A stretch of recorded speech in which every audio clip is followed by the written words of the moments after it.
L'été, c'est évidemment une période propice aux vacances, mais c'est aussi une période propice au déménagement.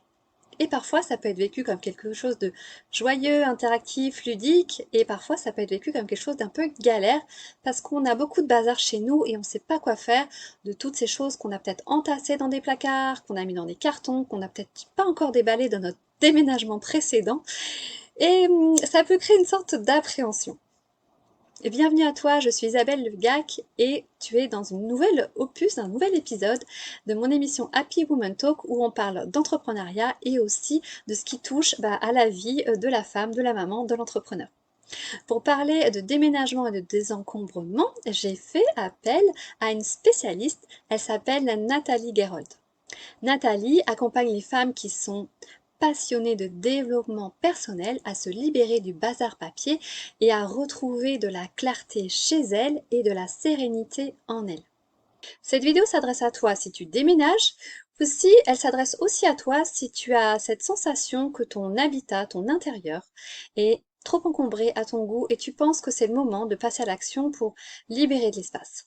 Nathalie est elle-même en train de déménager, de changer de lieu d'habitation et elle nous invite à avoir un regard un peu backstage sur sa méthode. Je suis hyper contente de faire cette interview avec Nathalie parce qu'elle a une approche vraiment spéciale de la relation entre le désencombrement et les aspects émotionnels chez une personne. Et tu verras qu'elle met beaucoup de cœur dans ses explications, beaucoup de bon sens aussi, et elle te donne déjà dans cette interview une réelle méthode pour désencombrer en douceur et de façon pérenne dans le temps. Allez, je t'emmène dans les coulisses du déménagement de Nathalie et aussi dans les coulisses d'un désencombrement réussi. Comme d'habitude, pense à commenter, liker, partager cette vidéo si tu penses qu'elle peut être utile à d'autres personnes. Bonjour Nathalie, bienvenue Bonjour Isabelle. dans cet nouvel épisode des Happy Woman Talk. Alors je suis ravie de t'avoir aujourd'hui parce qu'il se passe quelque chose d'un petit peu inhabituel dans ta vie, inhabituel et en même temps très courant à la fois. On est dans l'été et tu vas déménager bientôt. Exactement. Je déménage et donc voilà, c'est un événement que vivent beaucoup de mes clientes, notamment avec du stress. C'est un événement en même temps courant et en même temps qui permet de voir la thématique du désencombrement, notamment désencombrement conscient, sous un nouveau jour. En tout cas, on a un objectif fixe et on peut regarder comment on vise grâce à l'outil du désencombrement conscient. Est-ce que tu serais OK pour nous en dire plus, justement? Oui, bah, très volontiers, très volontiers. Donc, bah déjà, quand on parle déménagement et désencombrement, bah, la première chose qui vient, en tout cas moi, toutes les personnes que j'entends, c'est ouais, ben, ouais, là, c'est, mais je le mets, et puis quand je déménagerai, ben, je regarderai ce qu'il y a dans le carton, et puis Mhm. je trierai, et voilà, je trierai un jour, mais ce sera pour le prochain déménagement dans 1 ou 2 ans. Donc, moi, j'entends ça depuis des années au niveau privé, au niveau professionnel, Mm. comme bonne excuse pour ne pas trier, désencombrer maintenant en disant je le ferai quand je déménagerai. Donc, en attendant, on transforme son logement en lieu de stockage, hein, voilà, allègrement, D'accord. Lieu de stockage, OK. avec les Mm. charges fixes qui correspondent. Mm. Et puis, la pratique montre que, en général, quand arrive le moment du déménagement, ben, il y a le stress avant, vite trouver voilà, il faut trouver un nouveau logement, il faut trouver, on cherche, on cherche, on cherche. Et quand on l'a trouvé, eh bien, on se lance dans les démarches administratives, organiser les déménageurs, machin, les papiers ici et ça et l'autre. Et puis, quand même, en parallèle, il y a le quotidien qui continue, aller au travail, faire à manger, s'occuper des enfants, Bien etc., sûr. etc. Et cette bonne résolution qu'on s'était fixée, quand je vais déménager, je regarderai dans les cartons, je trierai, je désencombrerai. Et bien, en général, on fait 1 ou 2 cartons max et ensuite le reste, ça passe à la trappe. Mm. Donc, il y a une espèce d'effet de gaspillage où la personne, elle procrastine. C'est quoi, d'après toi, ce qui se passe dans la tête de la personne quand elle est avec ses bonnes résolutions et qu'au bout du compte, elle passe pas à l'action? C'est comme si elle baissait les bras de suite, en fait. Elle se l'est dit pour donner bonne conscience et puis elle est rattrapée. Est-ce que tu peux nous expliquer ce comportement et comment peut-être le changer, en tout cas, changer de cap et désencombrer finalement avant de déménager. Ouais, donc alors c'est sûr que toutes les personnes qui ont essayé de désencombrer, vous le savez probablement, quand on commence à regarder dans son bazar, dans ses placards, dans ses cartons, wow, ah, et puis il en sort partout, puis on ne sait plus quoi faire, on ne sait pas par où commencer. Et en fait, il y a une innombrable série de blocages qui nous sautent à la figure, qui se réveillent, si bien que ça devient, en tout cas au début, quand on n'a pas l'habitude de désencombrer, hein, quand c'est devenu une hygiène de vie, c'est différent, mais quand on désencombre juste de temps en temps, ben, il y a toujours beaucoup de blocages qui viennent en surface, il y a une énergie considérable qu'il faut surmonter pour arriver à s'y mettre. Et donc, ben, trouver une bonne excuse, c'est toujours très bienvenu. Donc, je le ferai plus tard, je le ferai quand je déménagerai. Puis après, quand on est dans la situation, ouais, mais là, j'ai pas le temps, alors je le ferai quand on sera dans le nouveau logement. Et puis comme ça, on repousse un peu avec la même logique pour échapper à ces blocages, pour échapper à ces moments qui sont un petit peu désagréables parce qu'on doit se confronter à un certain nombre de choses qui font pas plaisir, qui sont un peu nos zones d'ombre, nos croyances limitantes, nos blocages émotionnels. Et donc, voilà, on regarde sous le tapis, on se dit, ouais, ben, je regarderai sous le tapis, puis on regarde sous le tapis le jour J, on fait 2-3 trucs, et puis bien vite, on referme et on s'en va faire autre chose. Donc ça, c'est des blocages très, très Ouais. courants. Ça, c'est très intéressant. Est-ce que tu peux nous citer quelques-uns des blocages émotionnels qui reviennent le plus souvent parmi tes clientes? Et peut-être aussi commencer à amorcer des pistes de solutions pour aller vers du mieux-être aussi, j'imagine, pour ces personnes. Ouais. Bon, alors là, c'est on va donner des pistes de blocage. Après, pour les désactiver, c'est un peu plus compliqué. Déjà, le blocage le plus courant, c'est par où je vais commencer, comment je vais faire. Ouais. Si tu as encore 5, 10, 15, 20 cartons de ton dernier déménagement qui ne sont pas ouverts, des cartons, du bazar, tu as déjà des trucs qui traînent partout, dans la cuisine, sur la table du salon, sur la table de la salle à manger, sur la dessert, des livres, machin, des piles de magazines. Par où je commence, comment je fais, hein? Donc ça, c'est déjà un premier blocage, qu'on se sent complètement impuissant parce qu'on ne sait pas par où commencer et comment s'y prendre. Il y a ce sentiment d'incompétence, c'est désagréable de se sentir incompétente et impuissante, Ah oui. donc on y reste le moins longtemps possible, donc on va vite faire, là à manger, ça je sais faire, surfer sur internet, ça je sais faire, alors je vais le faire, mais désencombrer, là Et justement, Nathalie, quelles compétences il faut pour désencombrer? Voilà, faut déjà avoir du courage. D'accord. Désencombrer, ça demande du courage. OK. Ouais, ça demande du Très courage, intéressant. je dirais de l'authenticité, de la clairvoyance, de se confronter à ce qui va monter, à savoir que ça va être désagréable, mais que si on a la persévérance de passer outre ce désagrément et de supporter d'être inconfortable pendant un petit moment, et qu'on va jusqu'au bout, on va déjà avoir un magnifique résultat. Hein. Si on se dit, voilà, on se fixe par exemple un carton et on dit, voilà, ce carton, je vais le traiter entièrement, c'est-à-dire que à la fin de ma séance de désencombrement, ce sera soit les objets qui sont dedans seront soit à la poubelle, soit donnés quelque part, soit ils auront une vraie place chez moi dans un placard. Donc, ça sera traité complètement. Mais pendant un moment, il va y avoir des souvenirs qui vont monter, il va y avoir des croyances, il va y avoir des choses désagréables, mais je supporte d'être inconfortable pendant un moment. Eh bien, quand ce carton aura disparu et qu'il y aura des choix qui auront été faits, vous allez avoir une énergie qui va se libérer.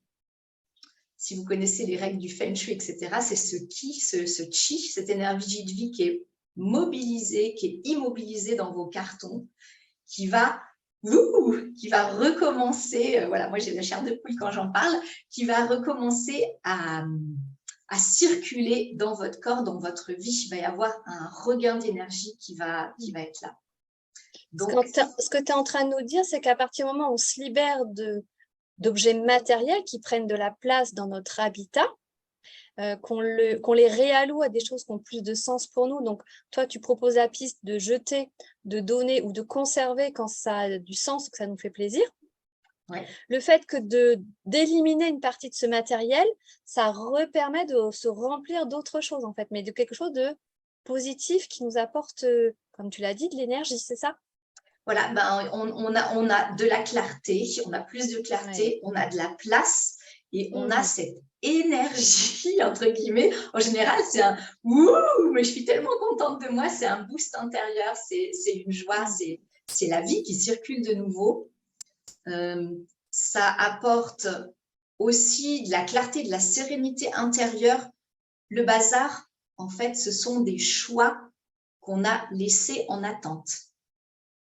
Très important. Ouais, on retient cette phrase, le bazar, ce sont des choix qu'on a laissés en attente. Voilà. Donc là, j'entends qu'il y a des gens, c'est qui c'est. Je vais un peu regarder aussi chez moi. Il y a beaucoup de choix laissés en attente aussi.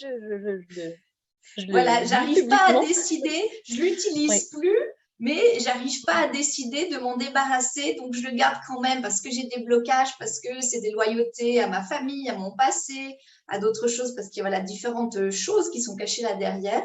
Et donc, je suis pas arrivée à faire ce choix. En fait, je suis pas en cohérence. Je suis écartelée entre, bon, bah, en fait, je l'aime plus, je l'utilise plus, ça me fait pas plaisir, il est dans un coin, il sert à rien, il prend juste de la place, de la poussière. Et oui, mais quand même, j'arrive pas, et voilà. Et tous les oui mais qui sont là, qui sont tous les langages de notre crocodile, de notre inconscient, de nos croyances qui nous retiennent. Donc, en fait, on est un peu écartelé et donc on n'arrive pas à faire ce choix. Est-ce que tu peux nous expliquer à quoi ça correspond pour toi, le crocodile? Pour les gens qui te connaissent pas, parce que moi, je te connais, donc je sais, mais à quoi tu fais allusion quand tu parles de crocodile? Voilà, alors notre crocodile, hein, ça peut être notre cerveau reptilien, notre inconscient, notamment, ben voilà, c'est nos instincts de survie qui sont là. Donc, le numéro 1, ben, c'est la peur de manquer. Hein. Et si j'en avais besoin, et ça pourrait toujours servir, donc je le garde. Donc voilà, c'est ce cerveau qui nous a permis, sur des milliers d'années, en tant qu'espèce humaine, de survivre. Donc, il a totalement son utilité, hein, parce que sinon, on ne serait pas là. Et en même temps, des fois, ben, il nous amène à faire des trucs qui n'ont plus ni queue ni tête, hein, quand on y revient. Mais quand on a le nez dedans, il est plus fort que tout. Hein, c'est ce cerveau reptilien qui a fait que les 3/4 de la population sont jetés sur le papier toilette quand il y a eu des pénuries il y a quelques mois.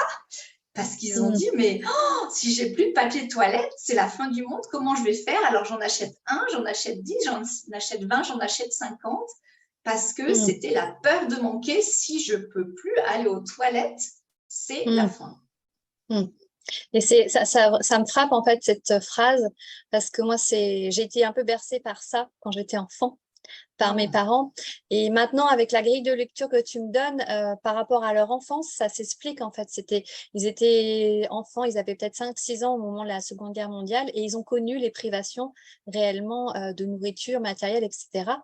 Et j'ai toujours vu chez mes parents une maison encombrée, plutôt volumineuse, et eux-mêmes s'en plaignaient, mais en disant, bah, vous les enfants, quand on sera plus là, il faudra bien vous débrouiller avec. Voilà, donc toutes les décisions en suspens qu'ils n'ont pas réussi à prendre, parce que c'est difficile, un choix, ça prend de l'énergie, etc. Toutes ces décisions qu'ils ont laissées en suspens, eh ben, ils les ont refourguées. Ils me les ont transmises avec ma fratrie, avec mes frères aussi. Donc, voilà, donc c'est à toi, c'est toi qui as dû prendre ces décisions qui étaient laissées en suspens. Alors, pas que moi, mais je veux dire, c'est moi, une grande partie moi qui me suis chargée effectivement de débarrasser, mais j'ai eu des coups de main aussi, voilà, de mes frères qui m'ont aidée. Mais c'est des moments où c'est vraiment spécial. Donc, j'aime beaucoup la manière dont tu l'amènes. Et qu'est-ce que tu dirais aux gens, on reviendra au déménagement après, mais aux gens qui disent, moi, de temps en temps, ça m'interpelle, oui, mais moi, je m'y retrouve dans mon bazar, ça ne me dérange pas. Et si tu vois une pièce où ça déborde de partout, qu'est-ce que tu auras envie de dire à ces personnes-là et à quoi ça correspondrait, en fait, chez eux? Ouais, donc, je pense déjà, il y a la force de l'habitude. L'habitude, elle est énorme. On a des Blindflecken, comment dire en français, des zones d'aveugle, comme si on avait des angles morts. C'est ça, des angles morts peut-être? C'est ça que tu voulais dire? Voilà, des angles, très bien, des angles morts, c'est bon. Voilà, angles C'est morts. comme dans une voiture, on a des rétros, mais on voit pas tout. Donc, on a des Voilà, angles on morts a des aussi. angles morts. Ok. Moi, je vous invite, là, on est dans la saison des vacances d'été. Si vous partez en vacances, notamment si vous allez 2-3 semaines, donc ça commence bien à vous installer, vraiment, vous êtes bien parti de chez vous, vous étiez dans un petit logement de vacances, une petite location, peut-être en camping, pendant 1-2-3 semaines, dans des conditions très spartiates, vous revenez chez vous, et là, vous allez un peu redécouvrir votre intérieur. Les angles morts, vous allez un petit peu les voir pendant quelques heures ou quelques jours. Donc, profitez-en, faites l'expérience. Essayez de rentrer chez vous comme un extraterrestre et vous allez voir, ah ouais, quand même, pourquoi il y a ça là, en fait, ça n'a pas de sens. Pourquoi j'ai 15 livres sur la table de nuit alors que je lis toujours quand je suis dans le salon? Pourquoi je stocke ces livres sur la table de nuit? Quel sens ça a?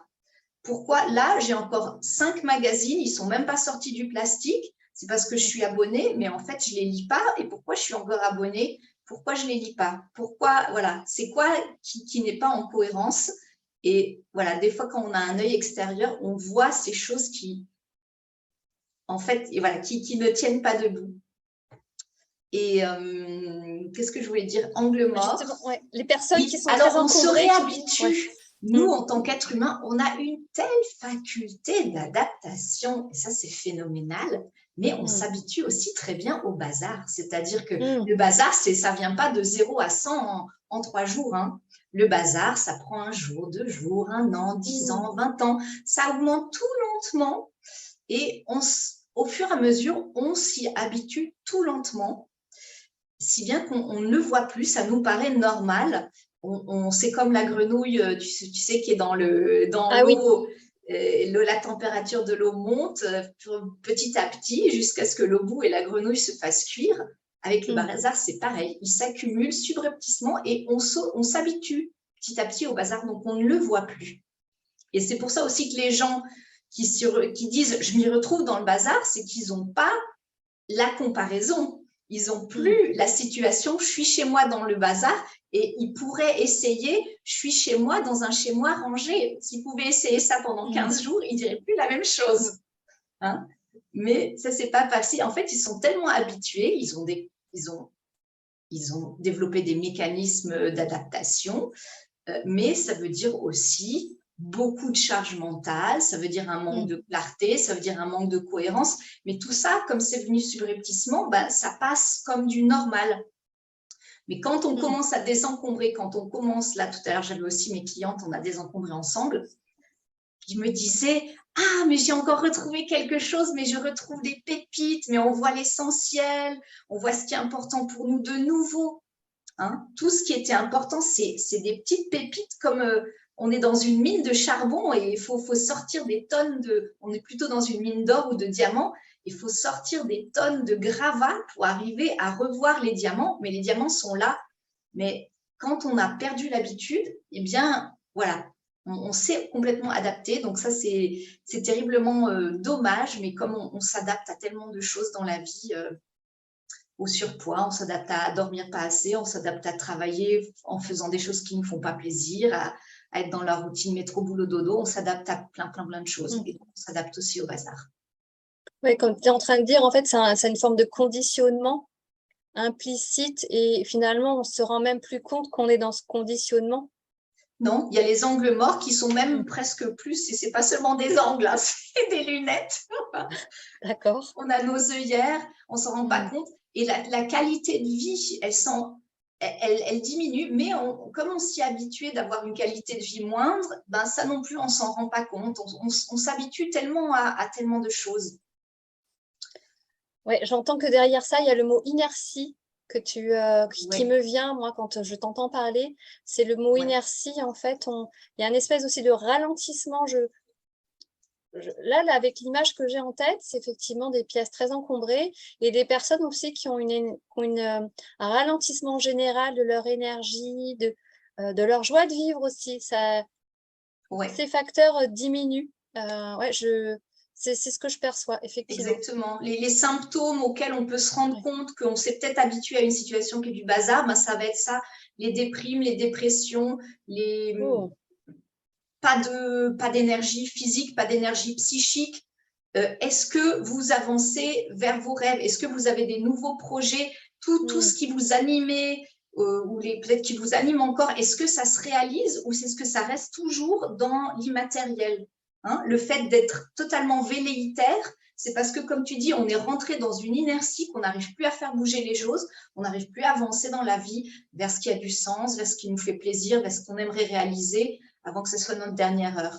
Et donc, si ça ne bouge pas, ben, notamment, c'est parce qu'il y a ce plombage par le matériel qui est là, qui a pris de l'emprise sur tout notre monde matériel et puis sur le reste de notre vie. Ouais, très important ce que tu dis là, Nathalie. Écoutez bien ce passage de l'interview parce que alors ça peut vous changer littéralement la vie, hein.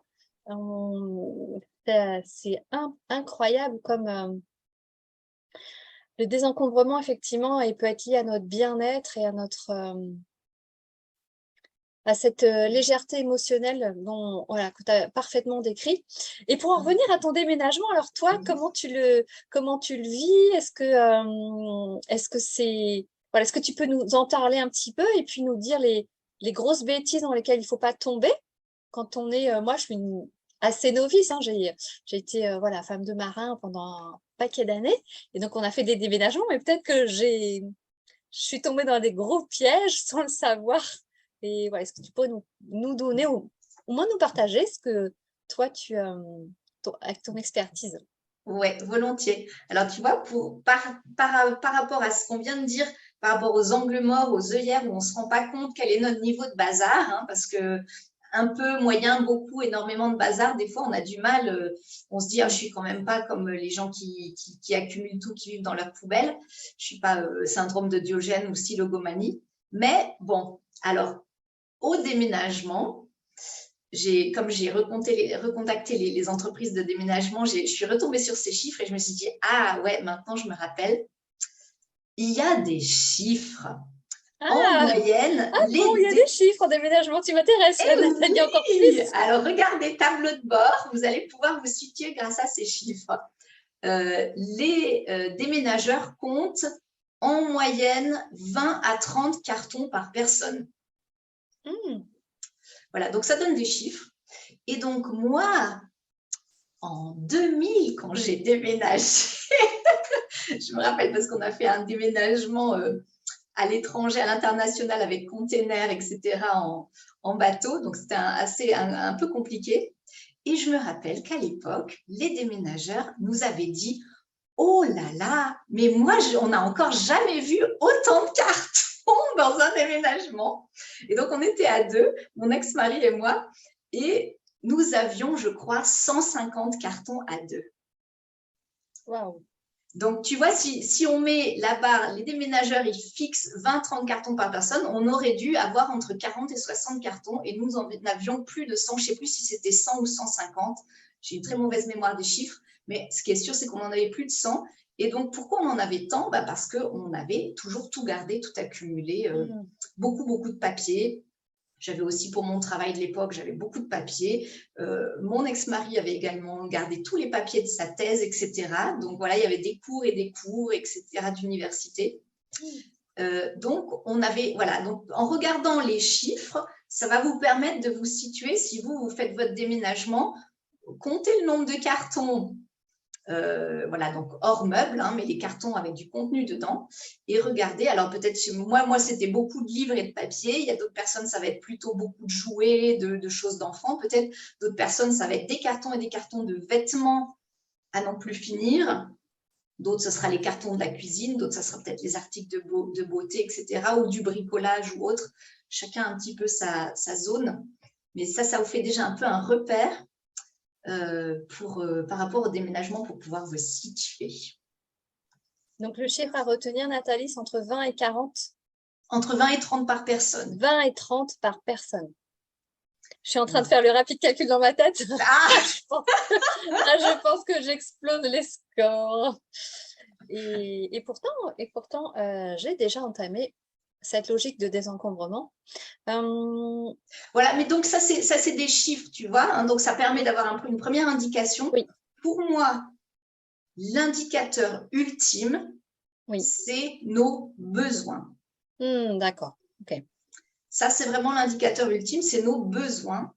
Alors, Marie Kondo, elle dit, comme critère pour désencombrer, qu'est-ce que j'utilise, qu'est-ce qui me met en joie.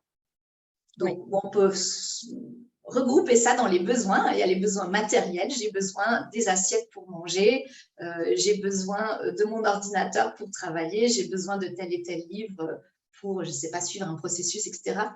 Et puis, il y a les besoins émotionnels. Bien sûr. Voilà, ma fille, elle a besoin de son doudou parce que ça lui fait du bien quand elle est triste. Moi, j'ai besoin de mon tableau de vision parce que voilà, ça m'aide à avancer dans mes projets. Donc voilà, il y a les besoins émotionnels, mais tout ça, c'est nos besoins. Et donc, pour moi, le vrai sens de la chose, c'est pas seulement d'avoir des chiffres, mais surtout de dire quels sont mes besoins. Et puis, qu'est-ce qui vient en travers de mes besoins? Parce que dans mes besoins, il y a certainement aussi un besoin de clarté, un besoin de temps pour faire les choses qui me plaisent dans la vie, de temps pour faire mes loisirs, de temps pour faire avancer mes projets, de temps à passer avec les personnes que j'aime, que j'affectionne.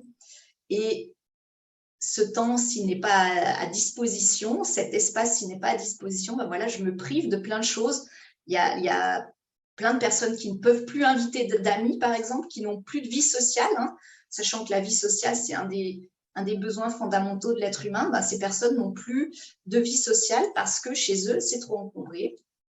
Il y a des personnes qui n'arrivent plus à passer de bons moments en famille parce que voilà, c'est toujours les disputes, mais tu l'as mis où, mais je t'avais dit, range ta chambre, etc. Donc ça, le bazar entraîne des conflits, etc. Donc voilà, il y a plein de besoins qui sont complètement perturbés par la présence de bazar.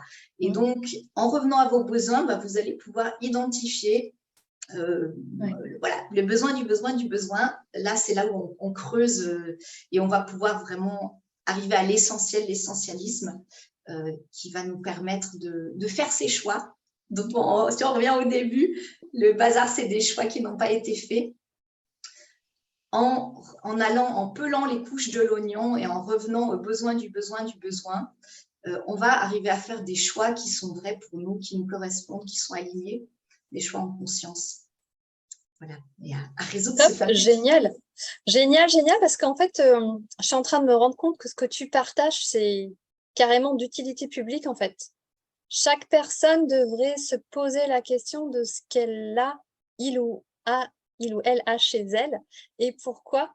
Parce qu'on est aujourd'hui quand même confronté à une production en masse de beaucoup de choses, si on ne fait pas attention, on peut très rapidement tomber dans la surconsommation presque addictive, qui correspond plus à un besoin de combler un peur de manquer quelque chose que de vraiment un besoin d'achat vraiment nécessaire. Alors, l'achat plaisir, c'est très bien, mais là tu es en train de dire, les objets, ils rentrent aussi comment? Enfin, je pense qu'on pourrait aussi faire amener la discussion avant. On fait le constat qu'il y a des objets, mais un jour, on les a quand même fait rentrer quelque part. D'une manière ou d'une autre. Là, moi, je vous ai parlé que j'ai récupéré une maison très encombrée de mes parents décédés, mais pour certains, ça arrive de temps, ça arrive dans la vie, parce que bah, c'est la logique humaine que les parents décèdent. Mais pour plein d'autres personnes, ça peut être la maison qui est remplie parce que on a mis beaucoup de focus pour acheter beaucoup de choses pour les enfants, pour nous. Est-ce qu'on a nos habitudes de consommation aussi? Il y a beaucoup de choses qui sont liées derrière, qui sont... Voilà. Et souvent, on n'est pas en lien avec le vrai besoin, tu vois. On croit que le plein va nous apporter la plénitude. Très important ça. Le plein n'est pas la plénitude, d'accord. Voilà, c'est juste un biais cognitif. C'est forcément la société de consommation nous vend ça. Hein. Acheter telle vacance, acheter telle montre, tel objet, tel vêtement, et vous allez vous sentir bien et heureuse. Vous allez avoir la plénitude. Et ça, c'est un biais complètement, c'est un biais dans lequel on tombe tous à pieds joints.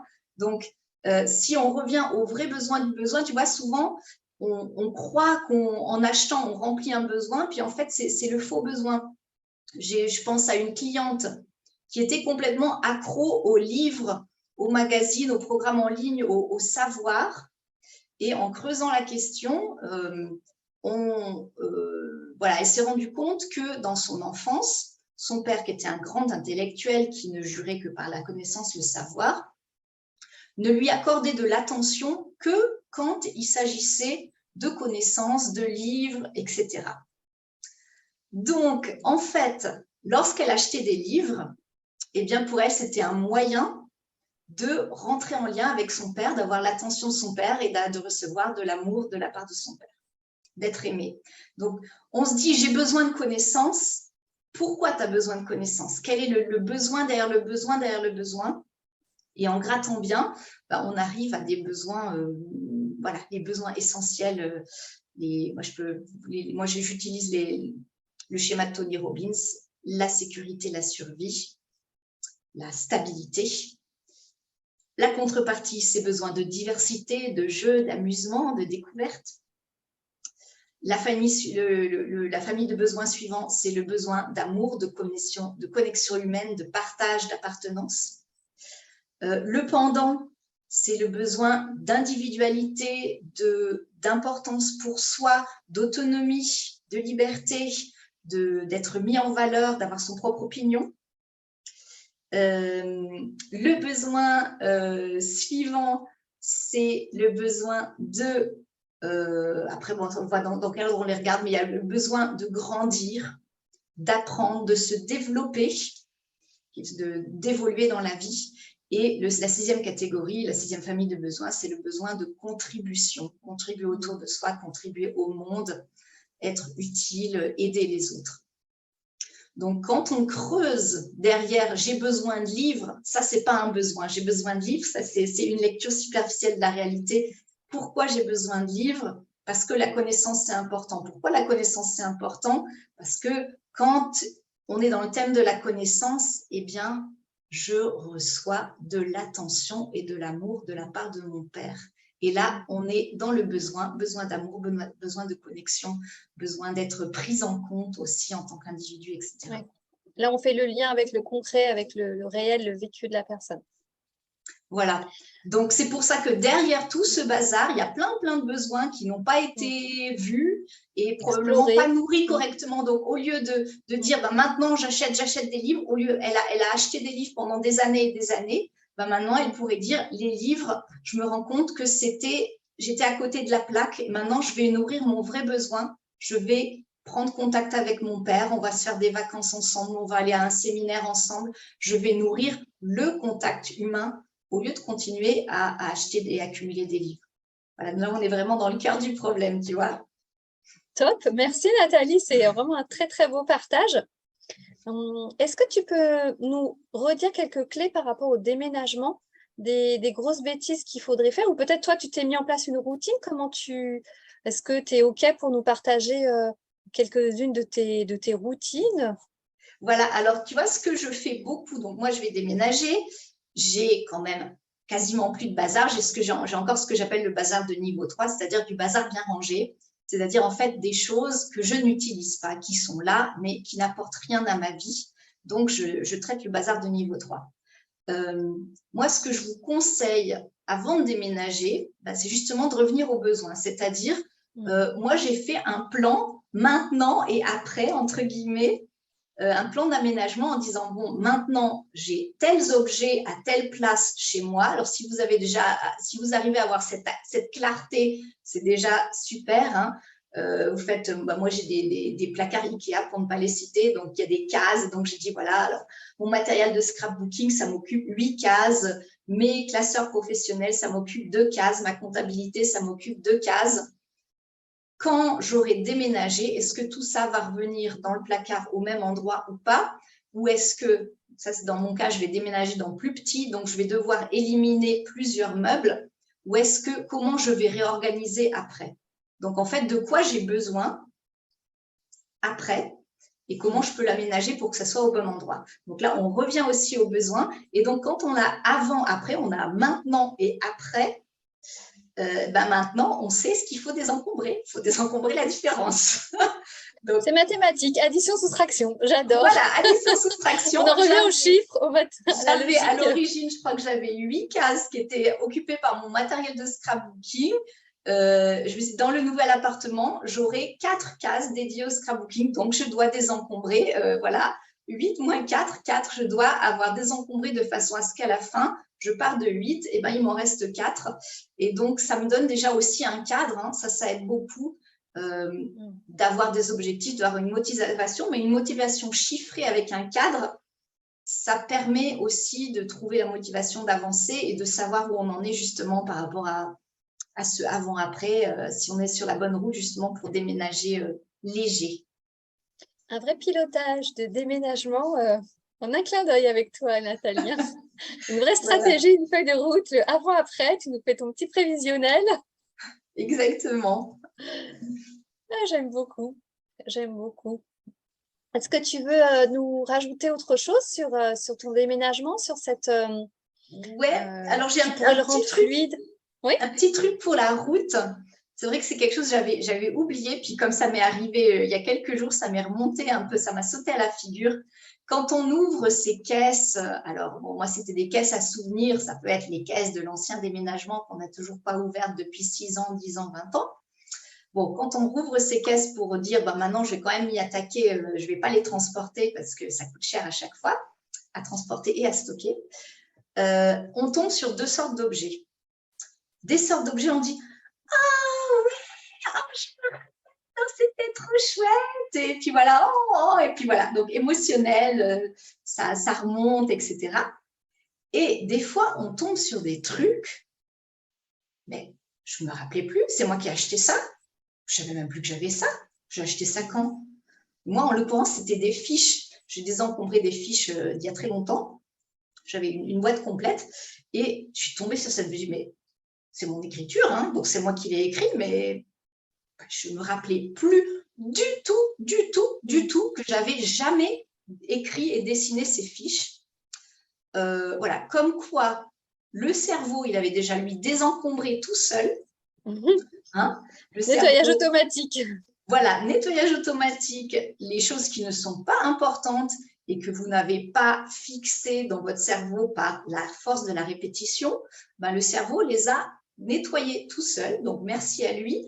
Et donc, vous allez pouvoir choisir dans ce fameux choix « je garde, j'élimine », ça va être fait tout seul parce qu'on va dire ben, mon cerveau a nettoyé, ça veut dire que ça ne sert plus à rien et je n'ai plus d'attachement émotionnel. Donc là, ça va être extrêmement facile de pouvoir éliminer ces objets, poubelles ou à donner.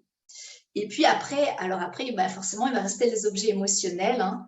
Et donc là, il y a un travail intérieur à faire en regardant si c'est à quel point c'est important, si on a besoin de tout garder, s'il y a des stratégies pour faire diminuer le volume, si on peut… il y a des objets aussi qui sont… Voilà, je m'en rappelle, mais c'est quand même, c'était une période difficile de ma vie parce que aussi il y avait le truc, mais il y avait aussi l'autre truc. Et voilà, on retombe sur des choses qui sont un peu mélangées, bons et mauvais souvenirs. Et donc, à ce moment-là, on peut faire tout un travail de nettoyage intérieur. Hein. Donc, moi, j'utilise beaucoup le FT. Et avec ce travail de nettoyage intérieur, faire la clarté sur nos émotions, nos croyances, notre passé, nos besoins, et arriver à toucher ce qui est vraiment notre vérité intérieure pour nous et prendre cette fameuse décision, je garde ou j'élimine. Voilà, en pelant les couches de l'oignon. Voilà. Mais donc, vous allez voir, je vous invite à regarder ce qui se passe chez vous, si vous allez certainement à des moments tomber aussi sur des objets en disant, mais je savais aucune idée, mais il y a quelqu'un qui est venu chez moi qui l'a laissé, qui l'a déposé, hein, c'est pas possible. C'est très rigolo. J'aime beaucoup ton approche, Nathalie, c'est incroyable. Et en plus, ce que je trouve incroyable, c'est à la fois subtil, mais tu y mets beaucoup de cœur. À aucun moment de la discussion, j'ai entendu de ta part la moindre remarque négative. Il y a beaucoup d'empathie. Je pense que les gens qui viennent à toi se faire aider pour désencombrer ressentent que tu es vraiment en capacité à les accueillir, à les soutenir et peut-être aussi à les challenger, mais avec vraiment justesse, parce que tu as bien conscience que ça touche à des choses émotionnelles et très sensibles chez la personne. Voilà. Alors, tu vois, on peut prendre le désencombrement avec l'approche de la tête et les jugements. Oui. Ça, c'est bien, ça, c'est pas bien. Si tu l'as plus utilisé depuis 3 mois, tu dois le désencombrer, tu dois, etc. Oui. Ça, c'est des règles de la tête. Il y a certaines personnes pour qui ça marche, il y a certaines personnes que ça aide. Si ça vous aide, utilisez-le. Hein. Mais moi, je vois que dans la réalité, les personnes qui ont du mal à désencombrer, ça se passe à un autre niveau, ça se passe dans Bien le sûr. cœur, ça se passe dans l'inconscient. Et donc, ça ne Mm. sert à rien de venir avec de « il faut, tu dois ». Si on vient avec les « il faut, tu dois », il se passe exactement la même chose que dans les régimes. On a l'effet yo-yo. Voilà. On s'interdit, je ne dois pas manger seulement 1000 calories, machin, il faut, je dois tenir, c'est interdit, c'est autorisé. Dans cette logique, on fait du forcing, et le forcing, il arrive à quoi? Il arrive à ce que notre crocodile, notre cerveau inconscient, tôt ou tard, il revient à l'attaque, et c'est lui de toute façon qui nous pilote, et donc il va nous dire, ben, voilà, tu manges toute la boîte de M&M's et encore du fromage et encore une tablette de chocolat et encore la boîte de biscuits. Et pour le bazar, ça va être pareil. Ils vont me dire, ah ouais, mais là, tu vas encore aller sur Zalando, 1, 2, 3, 10 choses, et sur Amazon, 1, 2, 3, 10 choses, et la copine, et là, tu voulais donner le sac, mais quand même, le sac, on va le regarder, on va le remettre dans la penderie peut-être une fois, on ne sait jamais. Je regarderai après le déménagement, et peut-être quand même, je vais encore remettre ça ou ça. Donc, voilà. Le forcing, ce n'est pas la bonne solution. En fait, le déménagement, c'est un chemin de découverte de soi. Et ça, c'est pour ça que je trouve ça très, très joyeux et très ludique, parce que grâce aux objets, on peut apprendre à se connaître. Et puis, on peut aussi s'entraîner à dire des oui et des non, à faire des bêtises. C'est juste des objets, il n'y a pas mort d'homme, il y a, voilà, à jeter un truc, puis peut-être après dire, ah bah finalement, j'en aurais eu besoin. Ben, c'est pas grave, je vais en acheter un autre, je vais demander l'autre à la voisine.